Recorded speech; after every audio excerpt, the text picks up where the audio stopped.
Meu pai, daí chegou a vez do meu pai adoecer. Meu pai já tinha asma e quando começou a história da pandemia, todos nós contraímos Covid ao mesmo tempo. Nossa. Nós moramos assim, uma casa grudada com a outra, a gente convive muito junto. Então um passou pro outro e assim foi. E meu pai falava, se eu pegar isso, eu não volto para casa. Eu não, porque meu pai já tinha respiração ruim desde criança que ele tinha asma, sabe aquelas coisas. Ele falou, eu não suporto, eu não posso pegar esse negócio. Quando ele pegou, eu acho que até o psicológico dele já foi abalado. Ele ficou muito mal e ele foi para UTI, foi para o hospital. Poxa. E naquele momento, eu falo, meu pai era a figura mais forte da minha família. Era a minha base, era no meu pai. Era uma pessoa que eu sempre admirei, que era a fortaleza da minha casa. E pela primeira vez eu me senti frágil. Pela primeira vez eu busquei a Deus de fato. Falo, Senhor, eu preciso da tua força. Tudo aquilo que eu conquistei, todo o dinheiro que eu tenho, toda a posição social, a fama, não compra o fôlego de vida do meu pai. Agora é só o Senhor para me ajudar. Eu quero entender onde foi que eu errei. Daí eu perguntei, onde foi que eu errei? Eu busquei ser boa o tempo todo. O que eu fiz de mal? Me ajuda, eu quero compreender. E eu acho que foi o momento que eu abri o coração. Eu falei, eu quero te conhecer. Eu acho que eu não te conheço. Eu não sei ouvir tua voz. E eu comecei a questionar sozinha, na minha casa, trancada, num quarto.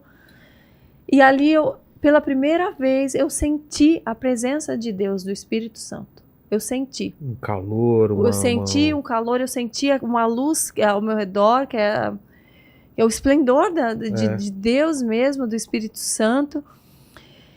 E era como se eu ouvisse a voz, mas a voz vinha não era a voz audível.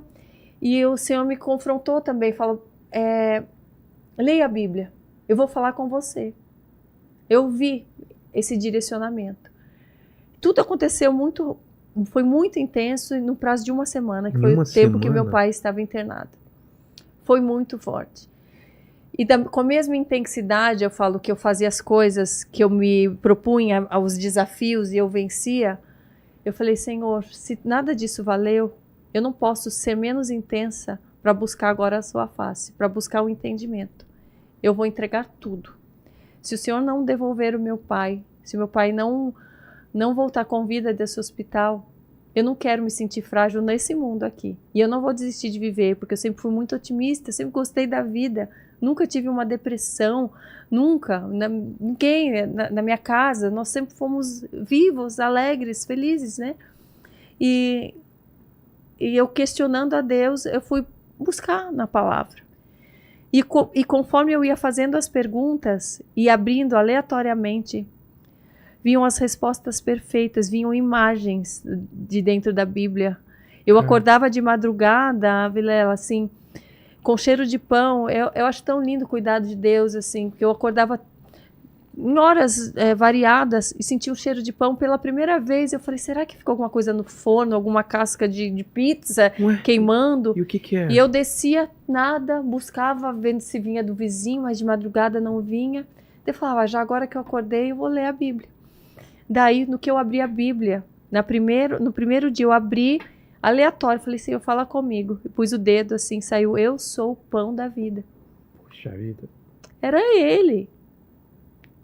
Então, eu tive muitas revelações, foram muitas, muito intensas. Era o Senhor falando, não tenha dúvida que sou eu. Se você entregar tudo e passar a compreender o que eu quero, para que eu te formei, você vai encontrar não só o contentamento que você buscou a sua vida toda, você vai encontrar uma paz que você não teve.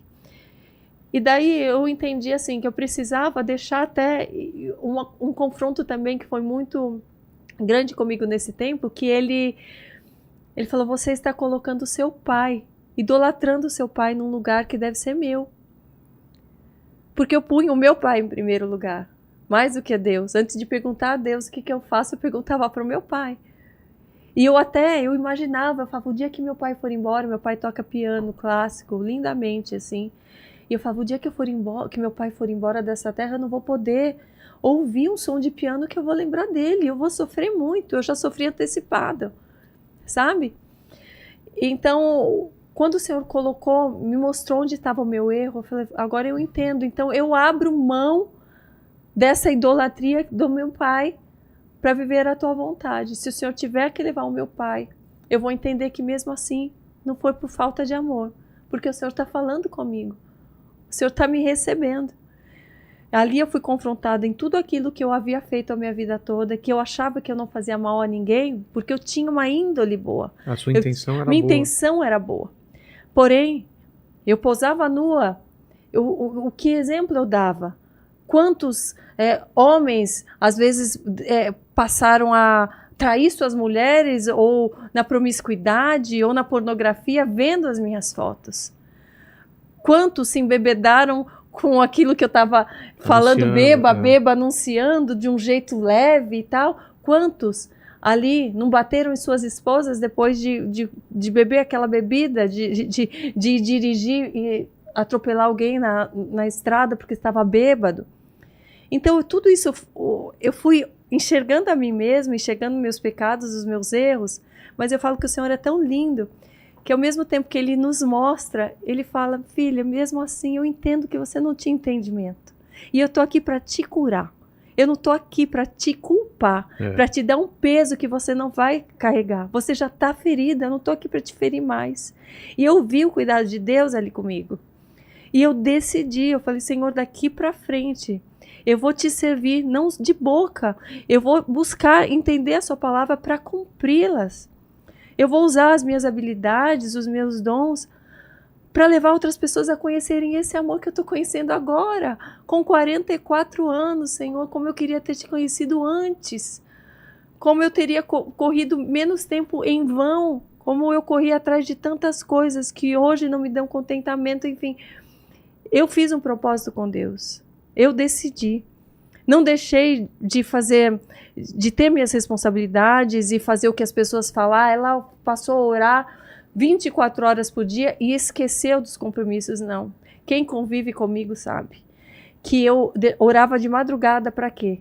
Para poder ter todos os meus compromissos, cumprir com todos os meus compromissos, para depois, quando ninguém precisasse mais de mim, eu poder orar. Se muitas vezes eu orei 10 vezes por dia, foi na madrugada. Foi tempo que eu fiquei sem dormir. Em que durante o dia eu fiz compra, eu levei meu filho na escola, eu cuidei da minha casa, dos funcionários, eu continuava fazendo propagandas, porém já selecionando as propagandas. Então, eu fico chateada de ver o julgamento das pessoas, de ver as pessoas falarem sem saber, falando, ela enlouqueceu. Porque só quem tem um encontro verdadeiro com Deus e com o Espírito Santo e entende o que Jesus fez por nós, compreende esse amor que a gente sente e o desejo de que outras pessoas venham a conhecê-lo. Então, eu não podia ser menos intensa do que eu fui, com os pés no chão, com sabedoria sim, não por loucura, não por exagero, mas o amor, mas inconscientemente mais intensa sim. Intensa sim, mas com mansidão, não com atitudes de jogar tudo para o alto, não. Escolhendo mais os meus trabalhos, porque ainda tinham propagandas que me buscavam para fazer, vai ser biquíni, ou vai ser para falar que um produto é bom, coisa que eu não gostava do produto. Entendi. Hoje em dia, tudo isso tem valor para mim. Eu tenho muito respeito pelos ensinamentos da palavra. Eu falo para você de coração, como se o Senhor estivesse aqui. Ele está. Eu não minto isso aqui, Vilela. Eu não minto por besteira. Eu me calo. Para muitas vezes não ter que falar verdades que vão ferir a minha família ou que vão expor outras pessoas até que estão fazendo mal para mim. Entendo. Mas por quê? Porque a palavra me ensina. A palavra me ensina a ser assim. Você e eu tenho frutos, o temor de Deus. E eu tenho frutos da presença dele. Eu tive grandes revelações, visões da minha casa, em Jerusalém, do Senhor me confirmando, eu estou aqui. Eu não vou jogar tudo para o alto para manter uma imagem de falsa cristã, jamais, jamais. Eu tenho zelo, eu tenho respeito. E aí, Karina, quando você perde teu pai... Não, eu não perdi meu pai, glória a Deus. Nossa, que susto, né? Porque eu já tava desesperado. Então deu tudo certo. Deu. Ai, graças a Deus, Karina. Eu já, Oh, meu do Deus. jeito que você tava falando, eu falei, meu, a última semana, não sei o quê. Oh, meu Deus, não, deixa eu te contar. Como que foi? Como foi a recuperação olha, dele? Foi assim, você nem sabe. Eu falo que enquanto eu tava essa semana tendo tantas revelações... Porque você já tava se despedindo dele, falou que se fosse à vontade se fosse e tudo do mais. Senhor, Caramba.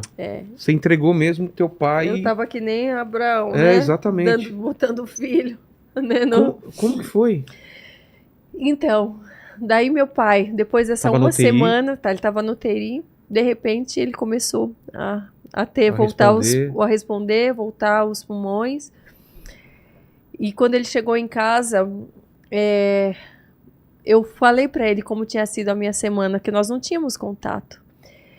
E ele falou tanto que ele estava pedindo para viver, enquanto ele estava pedindo perdão a Deus. Sério? Por estar longe da palavra. Porque meu pai, ele já teve um período que ele esteve mais próximo, que ele viu a Jesus mesmo, ele teve a visão mesmo de Jesus, e um momento que ele estava ruim, mal de coisas profissionais, e depois ele mesmo reconheceu que as coisas foram dando certo e ele foi se afastando.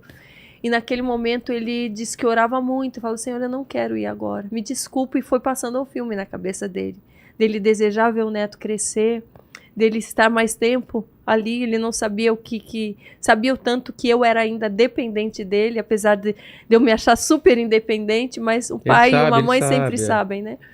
E daí ele também estava em oração, e quando ele voltou, nós conversamos sobre isso, e eu falei de todas as revelações da Bíblia e tudo que eu tinha, né, tido da presença de Deus, e ele começou a ler mais a Bíblia, começou a fazer o devocional, e ele começou a ter as experiências dele, e ele se converteu, e ele se batizou junto comigo, e assim foi uma conversão dupla. E aí como foi isso?